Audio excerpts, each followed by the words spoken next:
Video like जरूर कर लीजिए और ऐसे वीडियो लगातार फ्री में पाने के लिए चैनल को तुरंत सब्सक्राइब कर लीजिए और बेल आइकन को जरूर टैप कर लीजिए ताकि आगे भी सारे वीडियो आपको मिलते रहे। यूट्यूब में फॉलो करते हैं तो प्लीज ये वाला फ्री टेलीग्राम चैनल जरूर ज्वाइन कर लीजिएगा। सारे नोटिफिकेशन सारे अपडेट यहीं पे आते हैं, ध्यान रखिए।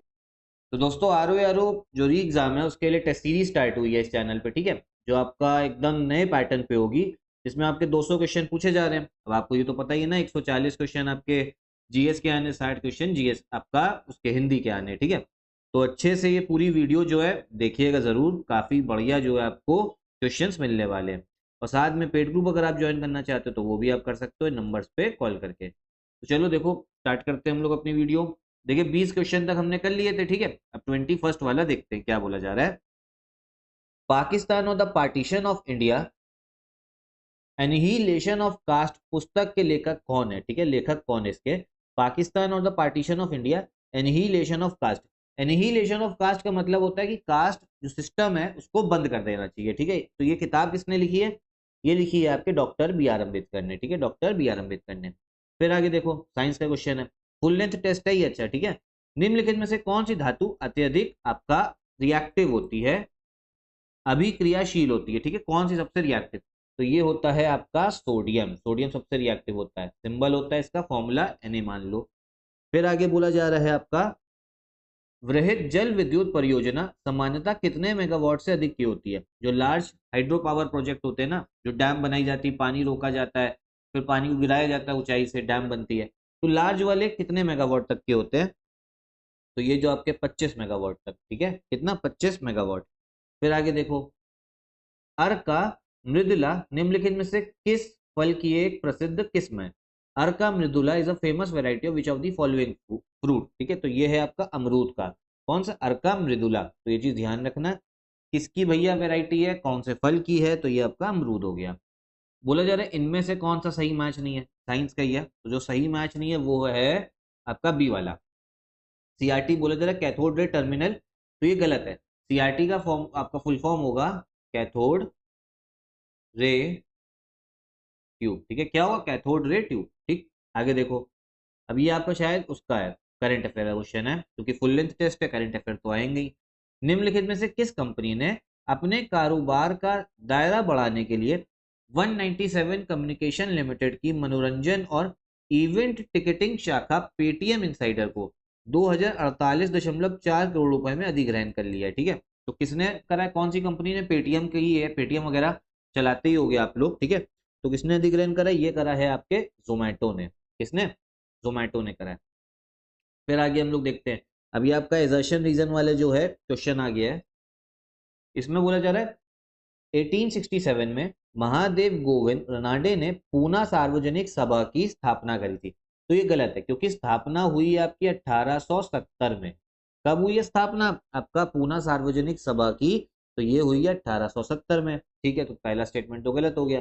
फिर क्या बोला जा रहा है, ब्रिटिश सरकार तथा जनता के समक्ष पारदर्शिता प्रस्तुत करने हेतु महादेव गोविंद रनाडे एक मंच स्थापित करना चाहते थे। तो ये स्टेटमेंट बिल्कुल सही है, क्योंकि था क्या, उनके पास में कोई ऐसा मंच नहीं था जिससे वो क्या कर सके, अंग्रेजों की कमियां बता सके, जो पारदर्शिता उसको बता सके, ठीक है, कि क्या क्या चीजें कमियां आपकी रह रही हैं, और जनता से भी आपका जुड़ाव रख सके, ठीक है। तो इसके लिए उनको पूना सार्वजनिक सभा उन्होंने बनाई थी। तो ये वाला स्टेटमेंट आर वाला बिल्कुल सही है। करेक्ट आंसर इसका बी वाला हो जाएगा, ए गलत है बट आर वाला जो आपका वो सही है, ठीक। आगे देखो 28, इसमें बोला जा रहा है कि कौन सा विकल्प सही नहीं है, तो जो सही नहीं है वो आपका डी वाला है, ठीक है। क्यों, क्योंकि जो सेंट्रल इंस्टीट्यूट फॉर सब ट्रॉपिकल हॉर्टिकल्चर है ना, ठीक है, बागवानी संस्थान, ये आपके झांसी में नहीं है, ये देखने को मिलेगा लखनऊ में है, ठीक है।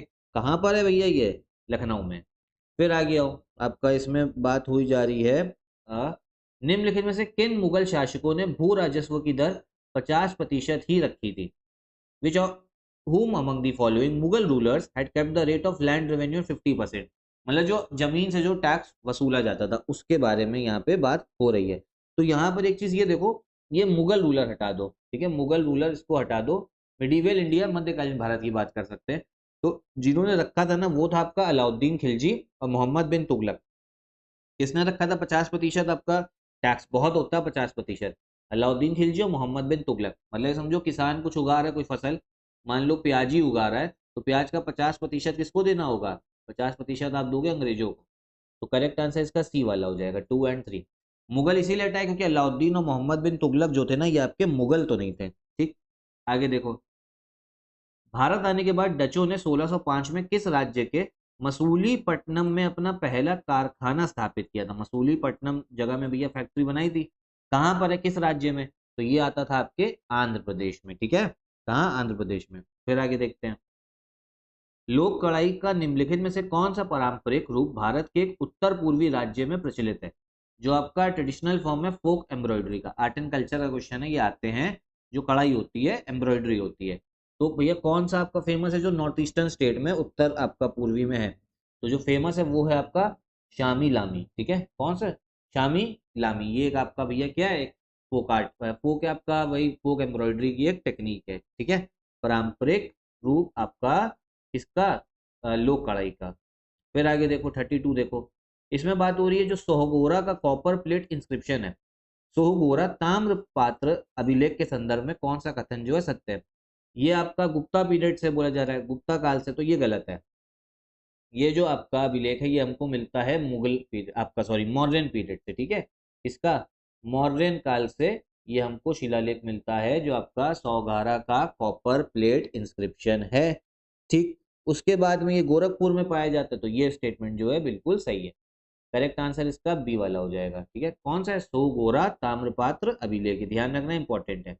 फिर आओ, अपिको शब्द चिपको का पर्यायवाची है, ये किस भाषा से लिया गया? The term Appiko is a synonym for, पर्यायवाची for Chipko. It has been derived from which language? अब देखो चिपको आंदोलन आपको पता है ना, ऐसे ही एक आंदोलन इस देश में अपिको आंदोलन भी हुआ है। ठीक है, ये कहाँ पे हुआ था? कर्नाटका में हुआ था। चिपको वाला कहाँ पे होता है बताना। तो ये जो अपिको शब्द है ना, ये कहाँ से लिया गया? अब देखो कर्नाटका में हुआ है, बस इतना पता होता। तो कर्नाटका में कौन सी भाषा है? वो है आपकी कन्नड़ भाषा। ठीक है, तो ए वाला जो है इसका करेक्ट आंसर हो जाएगा।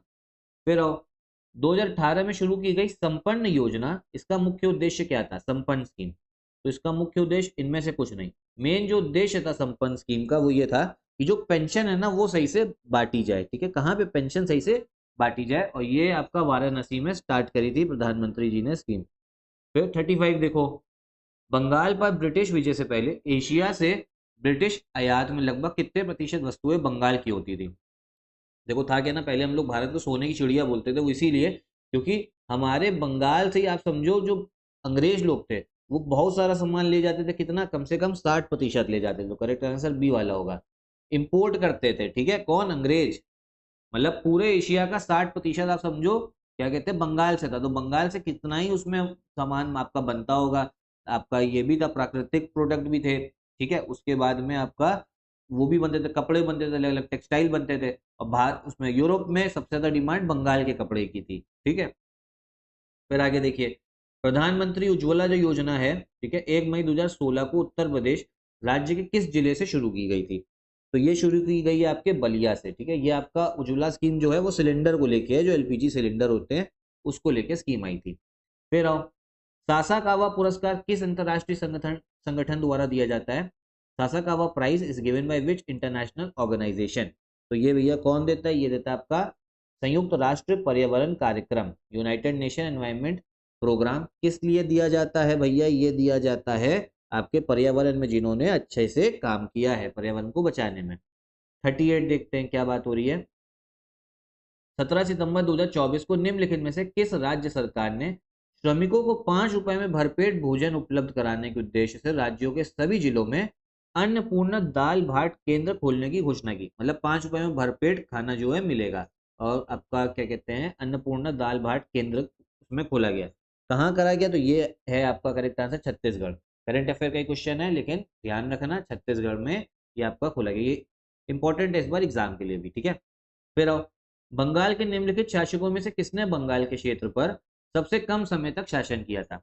Who among the following ruler of Bengal had rule for the shortest period? मतलब बंगाल पे सबसे कम समय के लिए किसने भैया आपका शासन करा है?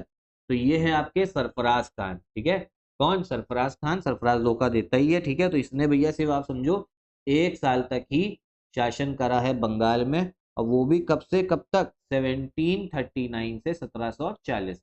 ठीक, फिर आगे देखो 1740 सही से लिख दें। हाँ, फिर आगे क्या बोला जा रहा है?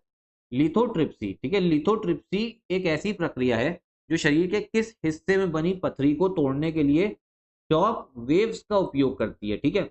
मतलब पत्थर बन गए हमारी बॉडी में, स्टोन बन गए, उसको तोड़ना है, तो एक टेक्निक है लिथोट्रिप्सी। तो कहाँ पे पत्थर बनते हैं, तो ये बनते हैं भैया हमारी किडनी में। अगर किडनी में आपके स्टोन हो जाता है ना, आपने सुना होगा किडनी में स्टोन हो गया, सुनते होगे, ठीक है, और बहुत दर्द होता है किडनी में टॉयलेट करते हुए यूरिन के समय पे, तो उसमें भैया क्या है, एक आपका प्रोसीजर होता है लिथोट्रिप्सी, हॉस्पिटल में ही होगा, ठीक है। तो उसमें आपकी जो पत्थर है ना वो टूट जाएंगे और फिर वो यूरिन के सहारे जो है निकल जाते हैं।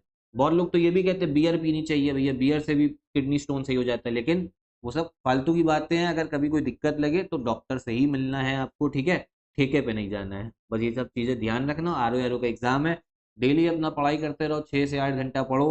पेपर जो है निकलेगा, मतलब गारंटी में के साथ मैं कह सकता हूँ पेपर निकलेगा, बस एक भी दिन उसमें नागा नहीं होना चाहिए। जितने अभी दिन बचे हैं 6 से 8 घंटा डेली पढ़ना है। तो यहीं पे वीडियो भी खत्म करते हैं। साथ में अगर आप पेड ग्रुप ज्वाइन करना चाहते हो तो आप इन नंबर्स पे कॉल करके ज्वाइन कर सकते हैं।